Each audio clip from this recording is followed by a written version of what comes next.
قل الله خالق كل شيء وهو الواحد القهار أنزل من السماء ماء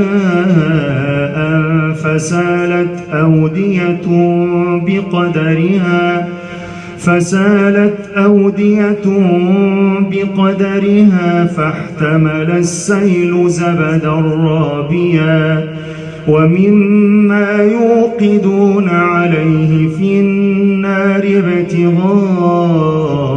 حلية أو متاع زبد